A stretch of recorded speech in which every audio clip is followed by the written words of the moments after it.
Good morning everybody, कैसे हैं आप लोग? अच्छा, सो आपकी ग्रेजुएशन नहीं है, 10+2 भी नहीं करा है, 10th है ना? फाइन। सो आज मैं आई हूँ एसएससी की ऐसी ही एक न्यू वैकेंसी को लेके जो 10th पास कैंडिडेट्स के लिए है। इसका नाम है SSC MTS multitasking staff and havaldar recruitment 2025। Okay, so मैंने कहा एलिजिबिलिटी 10th पास है। सो इसमें अगर आपकी 10th मार्कशीट है आपके पास, यू आर एलिजिबल, आप एलिजिबल हैं।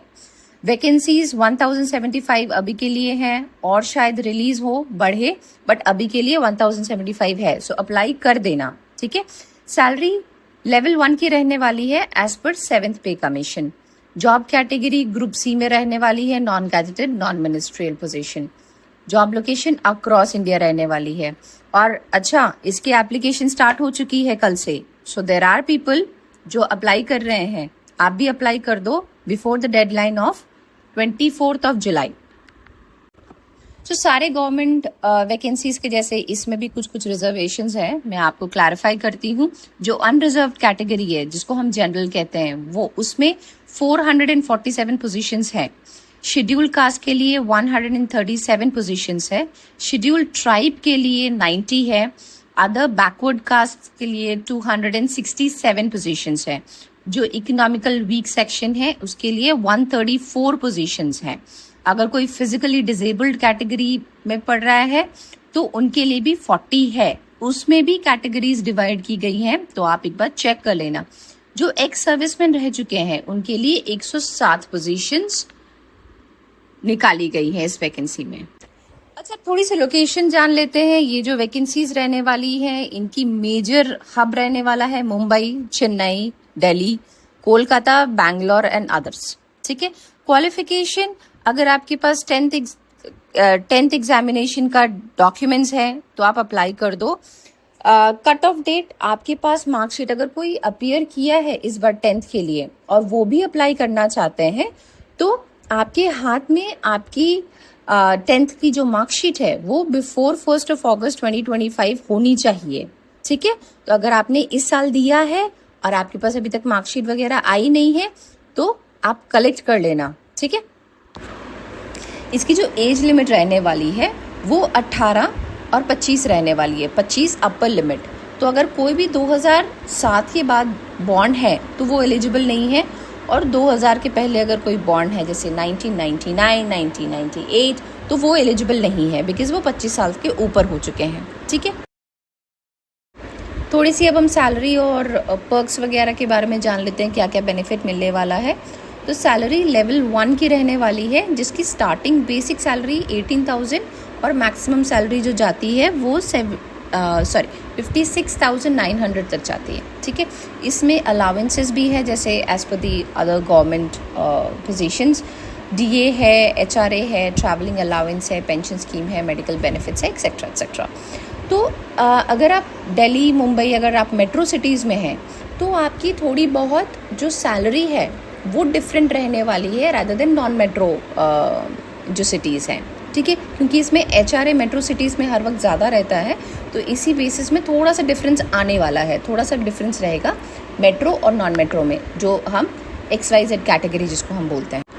सिलेक्शन प्रोसेस, इसमें एक कंप्यूटर बेस्ड एग्ज़ाम होने वाले हैं दोनों MTS एंड हवलदार पोस्ट के लिए।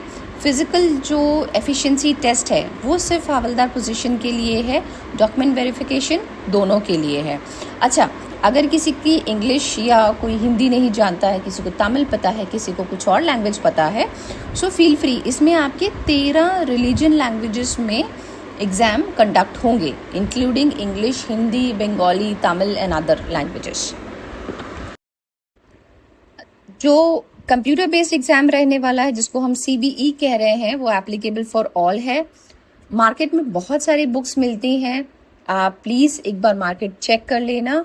अगर आपको फिर भी कोई डाउट है, अगर आप फर्स्ट अटेम्प्ट कर रहे हैं and if you have some confusion कि कौन सी बुक रेफर करनी है, टू अंडरस्टैंड कि किस तरीके के क्वेश्चंस आ रहे हैं, क्योंकि कंप्यूटर बेस्ड एग्जामिनेशन जो है वो फेज़ 1 का शॉर्ट लिस्टिंग क्राइटेरिया है। अगर आप इसमें शॉर्ट लिस्ट नहीं हो रहे हैं then you are out of the race, ठीक है। तो आपको थोड़ा पढ़ना है एज पर दी बेसिक मैथ्स है, उसमें इंग्लिश है, अडेप्टेबिलिटी टेस्ट वगैरह है। तो आप एक बार मार्केट में बुक जरूर चेक करें और उसमें पढ़ाई जरूर करें, ठीक है। फिजिकल टेस्ट जो है मैंने आपको बोला कि हवलदार पोस्ट के लिए है, उसमें वॉकिंग एक्टिविटी होने वाली है, जिसमें मेल को 1.6 किलोमीटर 15 मिनट में और फीमेल को 1 किलोमीटर 20 मिनट में चलना है। तो अगर आपकी प्रैक्टिस नहीं है सो प्लीज प्रैक्टिस अपनी स्टार्ट कर दें वॉकिंग की। और जो फिजिकल स्टैंडर्ड टेस्ट रहने वाला है मेल के लिए, हाइट जरूरी है 157.5 सेंटीमीटर। तो अपनी हाइट प्लीज चेक कर लें, स्पेशली अगर आप फी पे करके विच इज 100 रुपीज अगर आप पे करके अप्लाई कर रहे हैं and you do not fall into this minimum criteria, तो फिर आपका वो पैसा वेस्ट चला जाएगा। तो पहले अपनी हाइट चेक कर लीजिए। मेल के लिए 157.5 सेंटीमीटर, फीमेल के लिए 152 सेंटीमीटर। मेल की चेस्ट 81 सेंटीमीटर फुली एक्सपैंडेड रहने वाली है, फीमेल की कोई कैटेगरी नहीं है इसमें। और फीमेल की वेट 48 kg से ज्यादा नहीं होनी चाहिए, ठीक है। तो अगर आपका वेट लग रहा है 1-2 kg इधर उधर है तो आप डाइटिंग वाइटिंग शुरू कर लीजिए। अच्छा, तो हमें सब पता चल गया है, सैलरी क्या रहने वाली है, एज क्या रहने वाला है एंड अदर डिटेल्स। अब हम सबसे इम्पोर्टेंट देख लेते हैं कि अप्लाई हमें कैसी करनी है, ठीक है। तो मैंने जो बोला था एप्लीकेशन फीस इसमें 100 रुपीज़ रहने वाला है। देर आर सम एग्जेम्पशंस, जैसे विमेंस को पे नहीं करना है, शेड्यूल कास्ट अगर आप पढ़ रहे हैं उसमें तो आपको पे नहीं करना है, शेड्यूल ट्राइब को पे नहीं करना है, अगर किसी की बेंचमार्क डिसेबिलिटी है उसको पे नहीं करना है। तो जो बाकी रिमेनिंग कैटेगरी है उनको पे करना है, ठीक है। जैसे जनरल कैटेगरी में आ गए मेल, सिर्फ उन्हीं को पे करना है। और 1 टाइम रजिस्ट्रेशन करना है, जो इनकी पोर्टल है मैं कमेंट्स में डाल दूंगी। अगर आपको कोई कन्फ्यूजन है आप मुझे कमेंट्स में लिखना, मैं आपको डेफिनेटली हेल्प करूंगी, ठीक है। फिल दी एप्लीकेशन फॉर्म, तो फॉर्म आपको प्रॉपरली फिल करना है with all the details as per your KYC documents. आपका नाम जैसे आधार पैन में है वैसे आपको अपडेट करना है, ठीक है। लाइव फोटो कैप्चर होने वाला है और सिग्नेचर अपलोड होगा। तो आई विल पर्सनली सजेस्ट, अगर आपका ये फर्स्ट टर्म या सेकेंड अटेम्प्ट रहने वाला है तो आप किसी प्लीज़ कैफ़े में चले जाओ, क्योंकि आपको लाइव फोटो कैप्चर होगा, आपका सिग्नेचर अपलोड होगा और किसी भी तरीके की इनएक्यूरेसी फिर बाद में आपको बड़ी प्रॉब्लम देने वाली है, ठीक है। तो किसी कैफ़े वगैरह में चले जाओ जहाँ पे ये सारी चीज़ें होती हैं, उनके पास ये सुविधाएं रहती हैं, आपको दिक्कत नहीं होने वाली। डिक्लेरेशन और सबमिशन, आपको कुछ डिक्लेरेशन देनी पड़ेंगी, जैसे आपने जो डॉक्यूमेंट सबमिट करे हैं वो ट्रू है एंड ऑल दैट थिंग्स। अगर आप फ़ी के एप्लीकेबल हो तो आपको फ़ी पे करनी है। प्रिंट ज़रूर करना है जो आपने फ़ी पेमेंट करी है, जो आपने एप्लीकेशन फॉर्म फिल करा है। जब आप सबमिट करोगे तो आपको एक PDF सा आएगा, वो PDF आपको संभाल के रखना है, चाहे प्रिंट कर लो चाहे अपने डेस्कटॉप में सेव कर लो, ठीक है। Thank you so much.